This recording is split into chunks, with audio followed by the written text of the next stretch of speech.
Hey, everybody, welcome back to the show. As always, this is your host, Stewart Kraintz, and we have another amazing guest for you this week. As always, before I introduce him, as always, please hit like, hit subscribe, hit that bell icon so you can continue to get the updates for this show as we put out new content each and every week.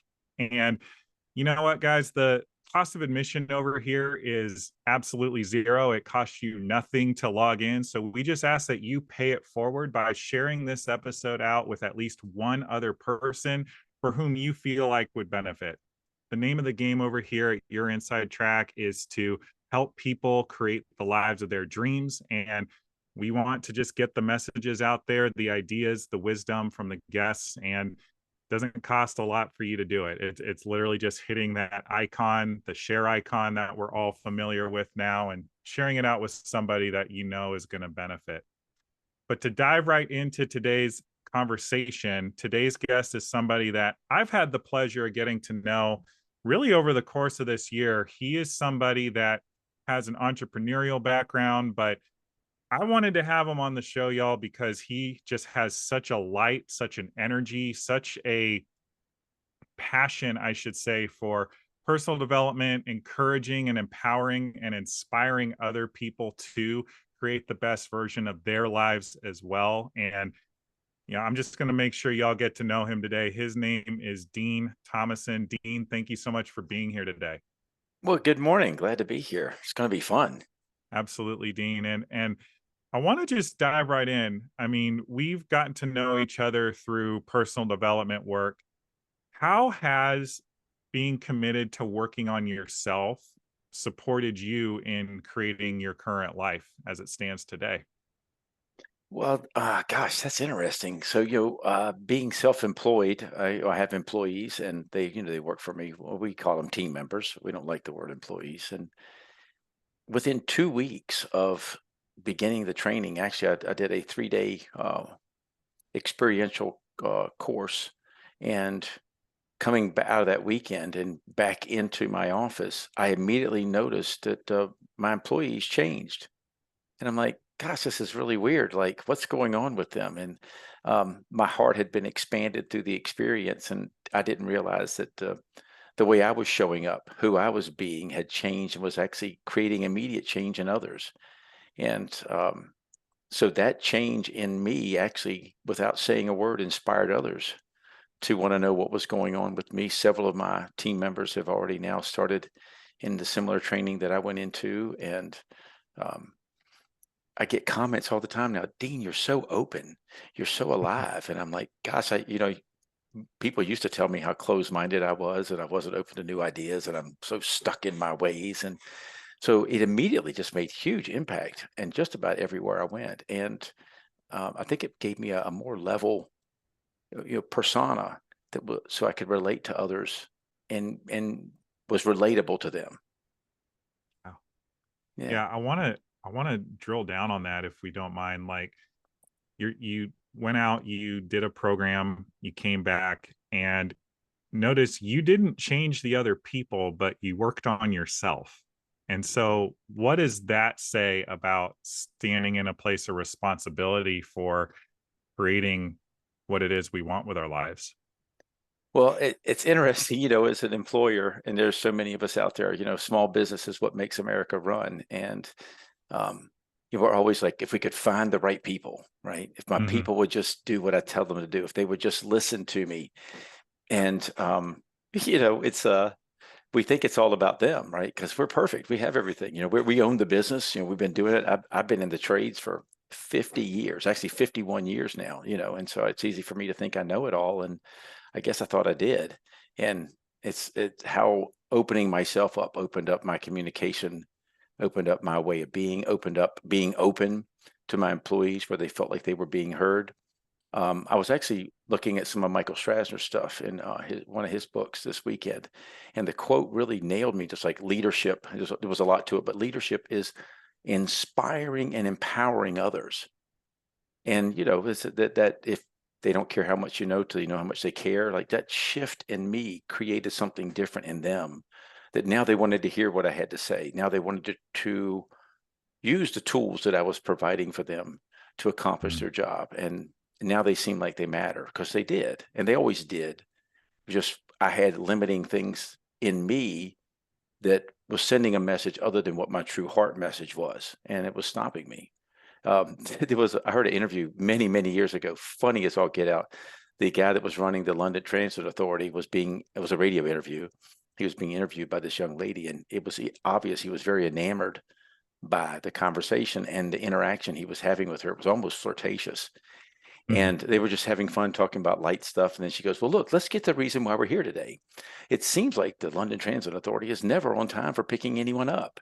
And the guy got so sideswiped with it, he lost his cool. And he just goes, well, if we didn't have to stop and pick up people, we'd always be on time. Caught himself right in the middle of it. Like, if it weren't for people, right, life would be, but that's never going to happen, right? We get to interact with people. We need people. People need us. And as we improve ourselves, the people around us improve.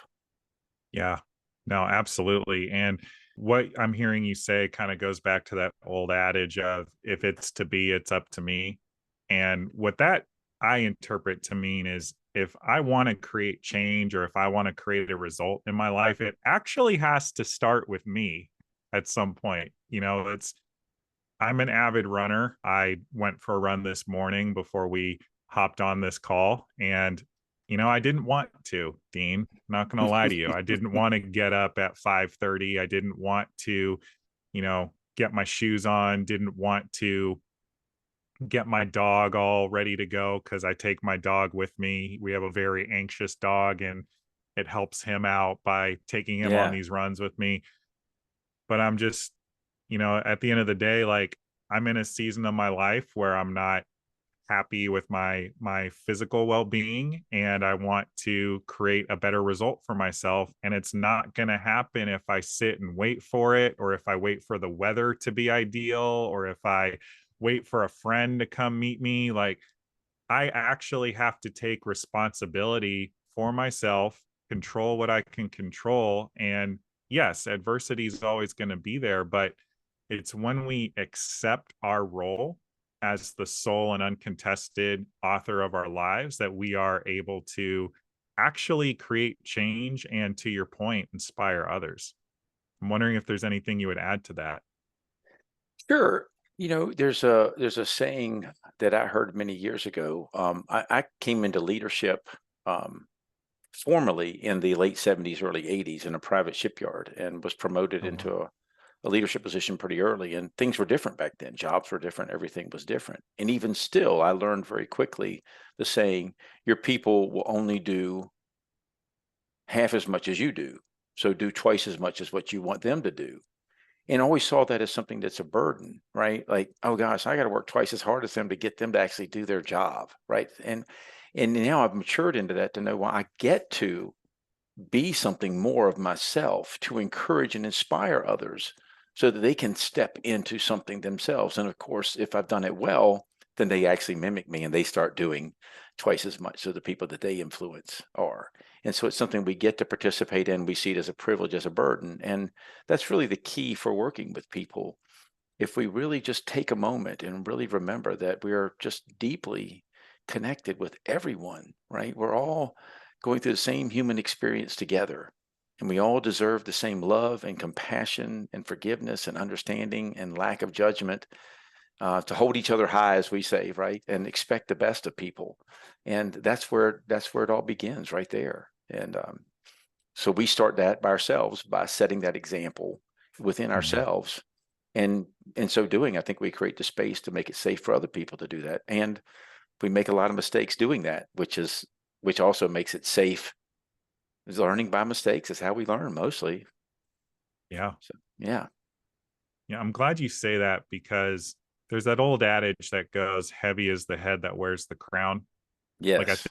I think people want the accolades. They want the good things. Like, they want the salary that comes with the leadership role at work. They want all the things that come with the responsibility, but they are afraid of the responsibility.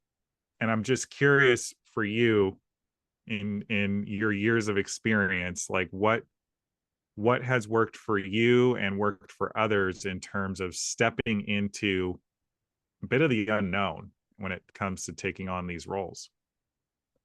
Gosh, it's so interesting how this will be now the second time as us talking that you've kind of set me up for things that were just in my purview. So I think Mhm. it was Friday.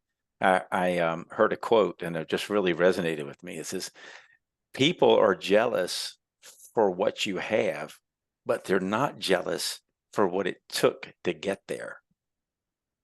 I love that. Yeah, I Can was you like, oh my, elaborate? yeah, because you look at people and go, oh, they've achieved so much, right? I was actually before we got on, I was talking about a friend of mine and all that he's achieved and how interesting he is as a person. Well, I mean, he was working a job cleaning grocery stores and delivering newspapers before he went to work, trying to hustle and make things happen in his life. And if you look at him now, I mean, he's got a couple of really nice luxurious homes and he travels a lot, he does a lot of stuff. He impacts a lot of people's lives, but it would be easy to look at him and go, "Oh, well, look at this guy," right? Of course it was easy for him or he's got it and I want what he's got. But he's been on a 40-year journey, right? It took him 40 years to be an overnight success. And it's Mhm. hard and it's difficult. And that pressure, as you said, heavy is the head that wears the crown, taking that and flipping that to for me, and I think really at the core most people, if they're really open and honest with themselves, we want to make a difference in the world. If we take our passion and our vision to make the world a better place and stay in that place, keep our vision burning in front of us, then it's not heavy as the crown. It's a wonderful privilege, and we get to interact with people at a completely different level. We get to go deeper with them than we ever have. So many employees that I've had over the years, I've been so blessed to make an impact. One gal was working for me. She was a gunnery sergeant in the Army. And she came to work for me and she was running the front office a little bit, not necessarily the office manager. And in a conversation one day, I found out that she really wanted to be a wedding planner. And I Wow. said, gosh, I know several people that are in that space. Would you like me to make some phone calls? And she says, you do that for me. I said, yeah, I want you to feel excited and empowered. And she says, "Oh my gosh, can we talk tomorrow?" I said, "Sure." Well, she went home and had a conversation with her husband, and they really laid out some plans. They went, "You know what? We really love living in Texas. We really want to have another child. And I don't even want to do the wedding planner thing right now." And they made some huge, major life decisions and upscaled their life in a wonderful way just from one short little conversation of focusing outward to somebody and how I could make a difference in their life, even though I'm going to lose them as an employee in the process. And man, the feeling you get from that and what that does for you far outweighs that heavy as the crown, you know? Yeah. And so, yeah, maybe I don't have 10 million sitting in the bank. I don't have a 1 million sitting in the bank, you know? Mhm. And I am rich and rich, rich beyond anything that anybody could ever dream for with the relationships that I've had with people and knowing that I've made a difference in people's lives. And I've even been fortunate enough to get a couple of those phone calls where Dean, I haven't talked to you in 10 years. I just wanted to reach out to you. You know, when you were my boss, I really thought you were a butthole. And I realized that a lot of things that you were trying to teach me made a difference. And one guy particularly, he went from being a blue collar worker to getting an opportunity to step up into a gigantic management role, like went up the company ladder like 15 steps and Wow. doubled his salary overnight. And it was all because of a book that I had him read, a mandate that he read it when he worked for me. And it's a really long story, but you know, to get that phone call, you know, the stuff that we go through really is just pale in comparison to the blessings we receive of making a difference in somebody's life. So good. And I really love the reframe on the responsibility piece around, the more we bring into our lives, the more responsibility that entails.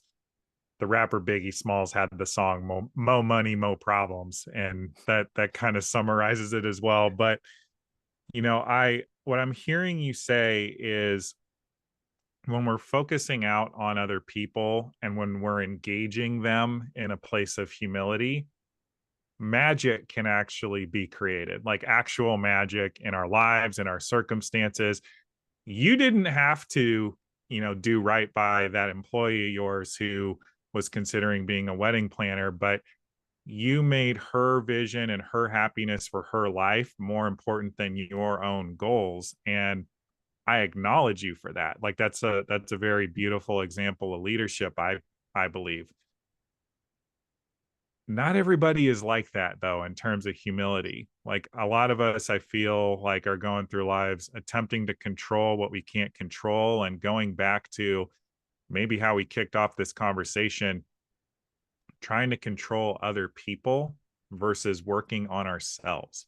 Has there been times when you've been able to see yourself straying down the path of trying to control others, and what has helped you switch course in the moment?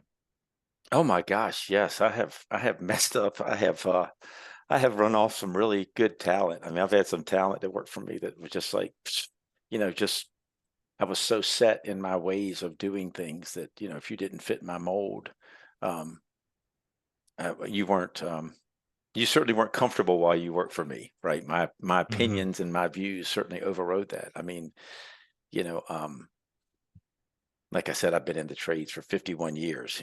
I've been involved in a lot, and it's taken a long time. And I feel like I've had more growth in the last 8 months than I have my whole life combined. But it's all because of all the other things that I've done. The desire to help others, I think, when I was a kid, I remember very specifically, I was so convinced that I was so different from everyone else. The only thing that I could do to process it, to make sense for me in that moment, was to believe that I was an alien, that had been dropped mm, off somehow or another from another planet. I mean, it was a real thought to me, and it's never lost me. I was like 4 or 5 years old, and I just knew I was different. And then I started to understand that I was destined for greatness, and I really knew that that's where I was heading in my life. And then I took the track that a lot of teenagers do and started experimenting with drugs and doing things that did not support, growing in my life. And straight away from that, I ended up getting an Amway in my late 20s and started understanding some leadership things. I've never had any formal leadership training. I have a 2-year certificate from a community college. I have no formal college education or anything. And that's when I kind of started that journey, and I still kept thinking I was heading for something great. And when I launched one of my businesses, I was through a franchise, and we grew exponentially. And they put me up on stage a couple of times. And I'm like, yeah, this is mhm, it. I'm going to be speaking. Look at me. I am all this.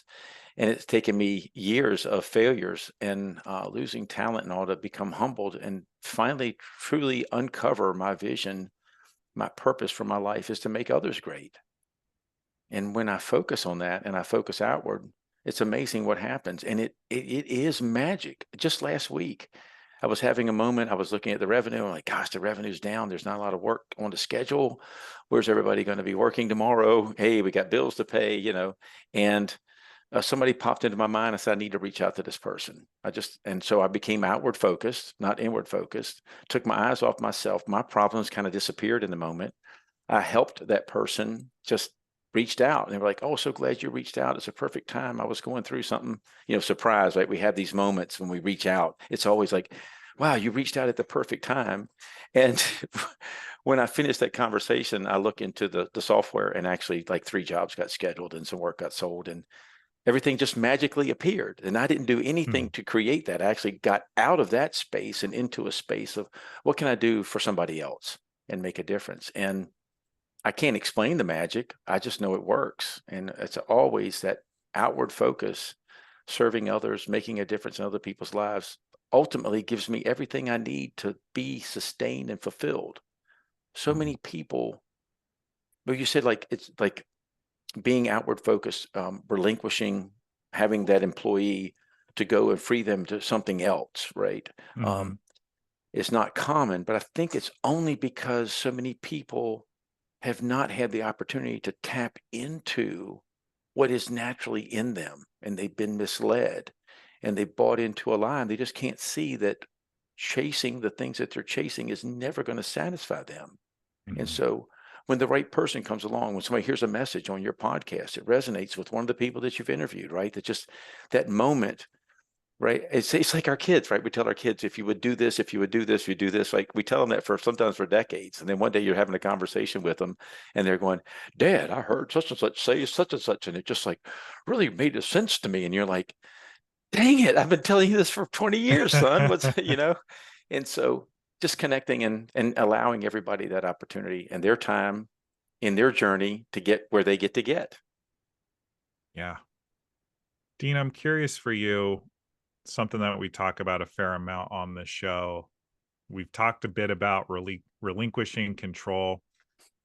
What role does faith play for you in what you're up to in your life? And is it possible to be in a leadership position, be responsible for so much without having some element of faith? And that's not attaching any specific religion to it, but just the big overall topic of faith. So, yes, absolutely. Having faith first and foremost in yourself, right? And Mhm. having faith in something outside of yourself, right? That there is something bigger than yourself. And I'm going to grab my calculator because I'm going to show you a math formula that really makes that work, right? Yeah, So let's see it. let's see. So I am 63 years old. There's 365 days in a year. For 22,995 days, I have successfully traversed that day. Wow. Yeah. 22,995 times I have gotten up, gone to sleep, and gotten up the next day. And the day did not defeat me. I made it through that day. Mm. And for me, that's a pretty big number. So now my faith actually has more than just a basis of something woo-woo that's out there. It actually, I have scientific proof and evidence that that happens.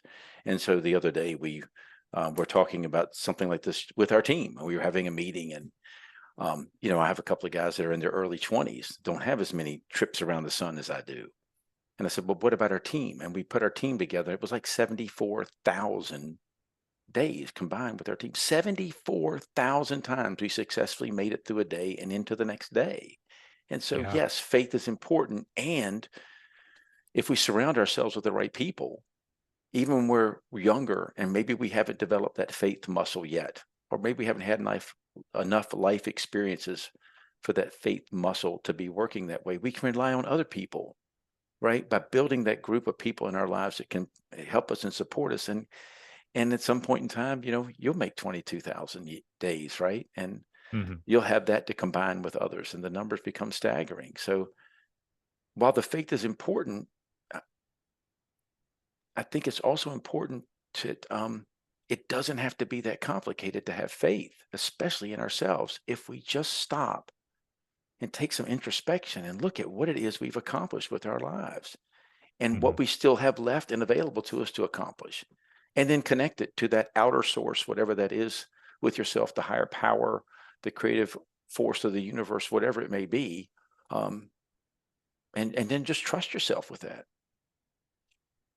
Oh, so good. So good. And something I just want to double down on is it's not only do you have 22,000 plus days of successful life experience, but your 22,000 days is going to look a lot different than someone's 11,000 days or their 17,000 days or whatever the number may be. And I think that in working in teams and leading groups of people, that's some of the beauty of what's possible here with our time here on this earth is just because I excel in one area, my life experiences are going to make me maybe a top 5% person in talking to people, which is actually a great skill of mine, but I can't code anything. I can't build a website. Like it's like even these like templates like Squarespace, I'm lost by myself, but somebody else can, right? And that's okay. And I think with our experience, with our successes, bringing those together as less of a burden and just more of what do I have to offer? Like even the not so great stuff that we've gone through, how do those experiences allow us to empathize with other people, to be the shoulder to cry on, to be the coach, be the cheerleader because you yourself have overcome it and you can light the path for other people as well. I really love that you brought that up. And I'm curious, Dean, What's an example maybe you have of somebody much, much younger than you teaching you something or lighting the path for you in your life? I think my children probably do it more than anyone else. Mhm. And so both of my kids are in their 30s now. My son's 35, my daughter's 34. My daughter recently opened a restaurant, so that's really cool. And Nice. and and having that entrepreneurial share with her. My son is actually he's the coding guy. He can write code for just about anything. I was talking to my son just the other day, and we were talking about one of his friends that I was working with doing some coaching, and he made a comment, and I said, "Yes, well, this is certainly a challenge there." And and it, there was a moment where I'm trying to be careful not to say too much. There was a moment where it was the coaching wasn't being received with his Mhm. friend, and he had brought it. My son had brought it up, and I said, "Yeah, there's a distance that's come up there, and I think it's more of now that he understands what's possible. When he sees me, he's actually seeing what's possible for himself by looking at me. And so not having me around makes a difference." And my son goes, "Well, Dad, you've always been a mirror to everybody like that. Don't you see that?" And it was just this huge epiphany. I'm like, oh, that makes perfect sense. That's why I want to coach people. That's why I want to support people. That's why I can't wait to pour into people's lives, because that's just a big part of who I am. And I'm just like, I mean, like my son said it like it's the most natural thing. Like, why don't you know it, Dad? And like, so that's then maybe a simple explanation to your or answer to your question. But I've had so many employees like, why are you doing something this way? Why are you doing something that way? Even something as simple as we would buy transitions to go from a square duck to a round duck, and they often didn't have them available. So sometimes it would mean the job would get delayed. I'm working with one of the guys one day. He's a young guy, and he goes, "Well, why don't you just make your own? You make everything else." And I'm like, "Huh?" He goes, "You could make those, can't you? I mean, I've seen you make some crazy stuff." And he goes, "What if we just did this?" And I went, "Oh, that's perfect." And it takes like 5 minutes to take a piece of pipe and make it square. It's really not very difficult, but he opened up my mind to that opportunity. And this is just some young kid, and I thought I knew everything. And actually, not only did he show me something that I didn't see myself and was pouring into me, he actually took my skill and showed me how to use my skill in a way that I had failed to apply it. Yeah.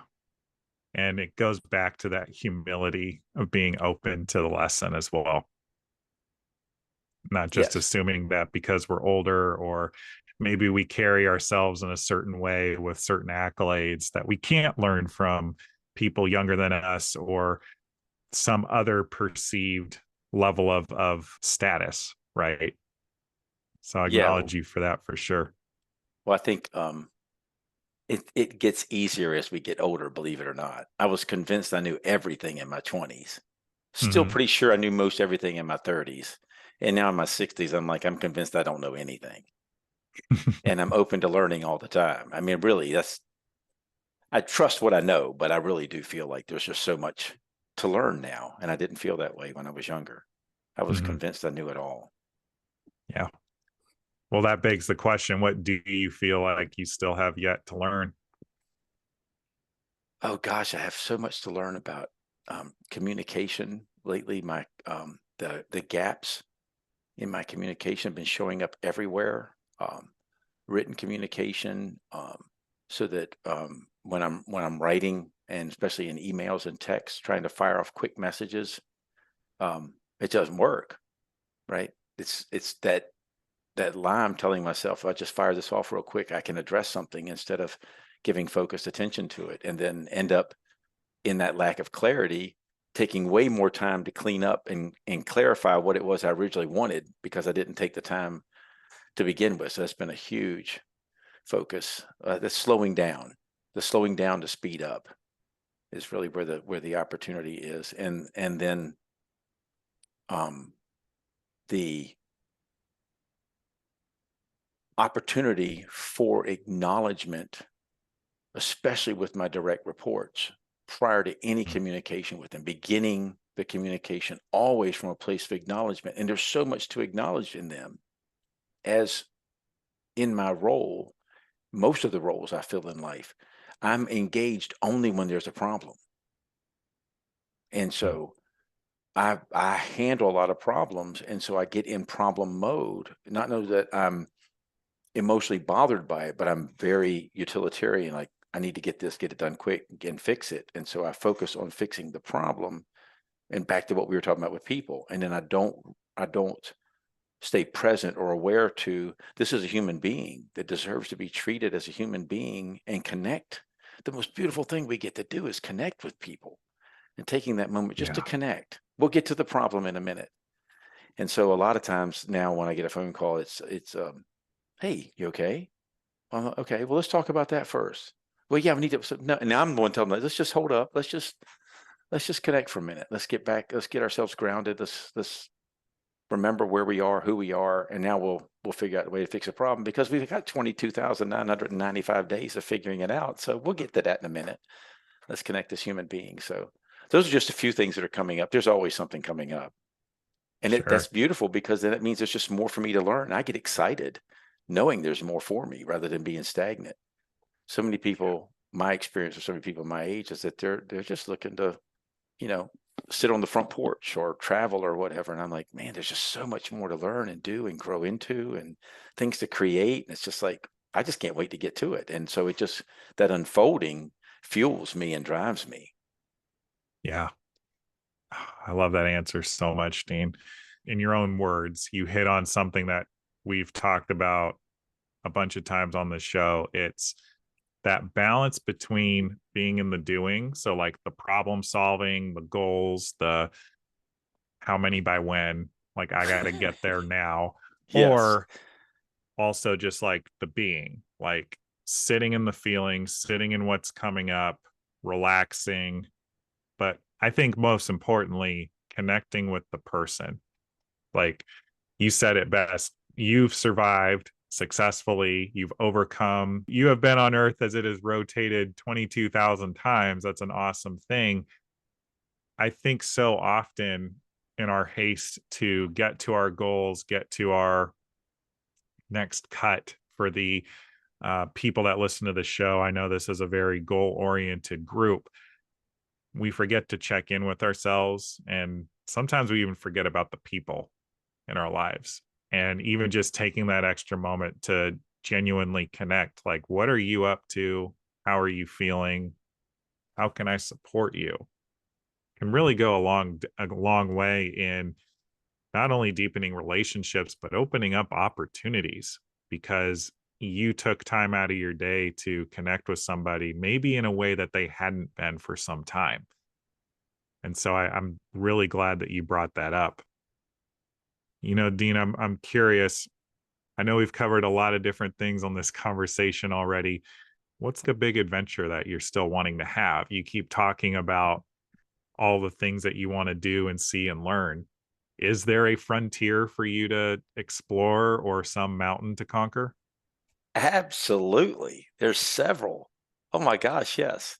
So, I said earlier, it's funny, you've tapped a couple of things that have been recently speaking to me already on the show. And so you just tapped two again. So this morning I was just listening to a podcaster and talking about interviewing millionaires, and they tell you about what they have been doing. And you talk to billionaires and they talk about what they have been being, Let's because go. they understand that how I'm being is extremely important in the place that I am right now. And it's not about the doing. I can't jump into the doing. And so I just heard that this morning. And then just this morning, just before we got on, I sent an email to a friend of mine and said, I will launch an online business entity that will produce revenue by November 19th, 8 a.m.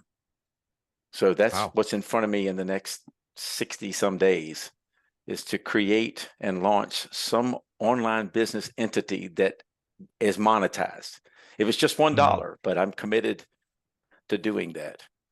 I have several other technology ideas. You talked about not able to write a website, even if you use the templates. So I had to overcome that challenge for myself just for the sake of overcoming it.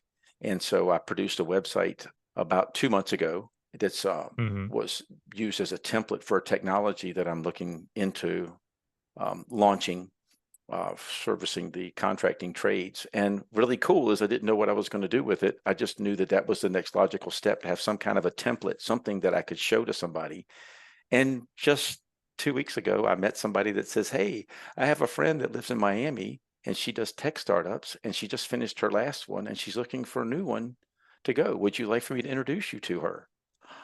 Well, of course, yes. And so here's the thing that I created, not knowing what I would do with it. And after I created it, the opportunity opens up for it. So yes, I have a plethora of things that I still get to do with my life and make a difference and make the world a better place.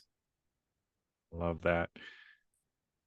Here's another follow-up question, and I'm genuinely asking because you are in your 60s, and I feel like you've had so much more time to do and be and accomplish and live. What is the legacy that you want to leave for the time that you've spent here on this earth? The tagline for my contracting company is improving lives by improving homes. And we say we get to do that because we improve the lives of our employees first, and we improve the lives of our customers second, and we improve the lives of shareholders, which I happen to be the only one, uh, last, right? And so Sure. if we get it all right, then that's how that happens. So improving lives, making a difference. The online, the website I just created, the slogan is "Conquer the mind, save the day, reap the reward." And so it's more for like technicians being on the home front. So we have to overcome our limiting beliefs, conquer the mind, right? We save the day, we solve the problem for the homeowner, whatever it is, whether it's plumbing, heating, cooling, electrical, whatever. And most often, it's actually fixing the customer. Because when their house is Mm, broken, they're broken. They're worried about, can I afford it? Can I trust you to fix it? Is it going to get fixed right? Is this a reoccurring problem? Can I trust you, even in the suggestions that you make? So conquer the mind, save the day, right? Be that hero. In the trades, there's actually something called the Superman complex, because as technicians, we actually act like Supermen. And it's predominantly men. Women actually make better technicians than men, but it's predominantly men. And we get a phone call, right? Right? And my sink is stopped up. I'll save you. And we fly in, we clear the drain. I've saved you. Your sink is free. You can wash your hair now. Then we fly off to the next phone call, right? And so we get to save the day, and then we reap the reward of a life well lived, where we've made an impact every day and been able to help somebody make a difference in their lives. We gave them peace of mind, we gave them assurance, and we solved the immediate problem, the physical problem that was in front of them as well. And so those are some of the big things for me, and the legacy that I want to live, and the tools and resources that I'm creating. I'm taking all that I have created and making it available to people so that they can use it and excel beyond where I was. And it's interesting, this has been coming up all this year. It was something we did as kids, and I can't get away from it. Yet again, Stuart, you're tapping all these things and bringing forth. I love this conversation we're having. There's a thing I call slingshot. And so I think okay. that's the legacy I want to create, the slingshot. And I'll explain to you what slingshot is. When I was a kid, we'd Hmm. be riding our bicycles through the neighborhood, predominantly, boys. And so you would reach back and you would grab the hand of your buddy who's riding alongside you, and you got your hand on the handlebars, and you would just, with all your might, sling them ahead of you, and you would propel them forward. I was meeting with a consultant, was in my office. I actually have a picture. I went to my dry erase board and created a vision for my company that is still being fulfilled. It is actually $1 trillion business. It will be $1 trillion business, and I will be running $1 trillion business in the fulfillment of all of this. And it's built upon that component of slingshot.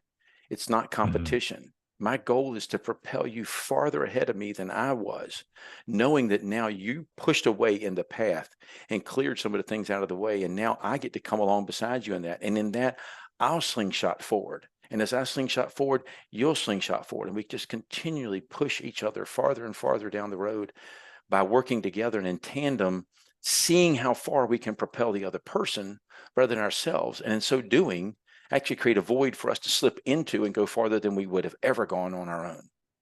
I love that, Dean. I actually had to take a moment to write that down. I'd never heard an analogy like that, but yeah, I mean, if we are effectively supporting other people, creating an impact, focusing out, and doing our part in leaving the world better than we found it, not being so concerned about what our bank accounts look like or the clothes we wear or the cars we drive or what schools our kids get into, like we actually can make the world a better place. I really truly believe that. And so I really love the analogy of the slingshot. And this is so good. And I wish we had all the time in the world, Dean, for this conversation to keep going, but we don't. But I want to make sure people at least have the opportunity to connect with you, continue the conversation offline. What are the best ways for folks to get in contact with you? I'm real easy to get in contact with. So my email is dean@housecallcompany.com. You can email me. I get a lot of emails. It may take me a minute to respond. And I give my cell phone number to everyone. So you can call me anytime you want. It's 757-403-1600. I'm pretty open that way. Just, it's just easy to be open. I love that. Dean, I want to acknowledge you for just being a consummate student, like regardless of age, like you are showing people that really just through humility and through service and through focusing out that you continue to not only reinvent yourself, but learn and not only enrich your life, but the lives of others because you say so. And I really want to thank you again for being on the show today. And folks, for you, the listeners, we are going to make sure to have all of Dean's contact info made readily available in the show notes, in the comments section of the show, wherever you are catching it, no matter the platform. Dean, before we head on out, I ask this of everybody who comes on the show. What do you want to acknowledge yourself for today? I'm going to go for a double. I'm going to All right, let's acknowledge hear it. myself by acknowledging you. Right. I Okay. acknowledge myself for stepping into a space where I was challenged and to grow in ways that I never believed I could have. And you were such a big part of that because I attended one of your online workshops. And, I promote stew arms everywhere I go and creating energy and pumping myself up in doing that. And remembering that no matter what it is, like you said, you talked about people and we talked about that some of those things can be hard, but it gets to be fun and it gets to be easy and we get to stop and play a little bit. And even just for a few minutes with a few close friends to reset and make a difference. And you brought that into my life. And so I acknowledge you and acknowledge you for making my journey fun and encouraging me to continue to grow and learn and creating a space where that's safe. Thank you. I appreciate that. And, just to twist your arm a little bit, what can you acknowledge yourself for today? Although I appreciate your kind words. um, well, I've stepped into another leadership role with the same Mhm. organization as you and I are both in, and it's edgy and it's stretchy and it's scary, and I'm nailing it. Like the feedback I'm Mhm. getting, I'm nailing it, and so yeah, and I'm having a huge impact on people's lives, and it's expanded my reach in ways I would never have imagined just a few short months ago that was available to me. And so yeah, and it's showing up in my team at in my company as well too. So yeah, I'm growing Good. as a leader and enjoying it. Yeah, Dean, you can't hide when somebody lights up a room just by being there. And that's who you are. So again, thank you for not only being on the show today, but also for doing your part and contributing to making the world a better place. We need more folks like you. And folks, this has been another episode of your Inside Track to Success. I know you got something out of today's conversation, so please share this out with at least one individual. Also, leave us a 5-star review wherever you are catching this show. It helps this show become more relevant in the search function on any of the platforms, whether you're on Apple Podcasts or even on YouTube. And we will be back next week with another amazing guest or message. So please be sure to tune in as well. We'll see you then.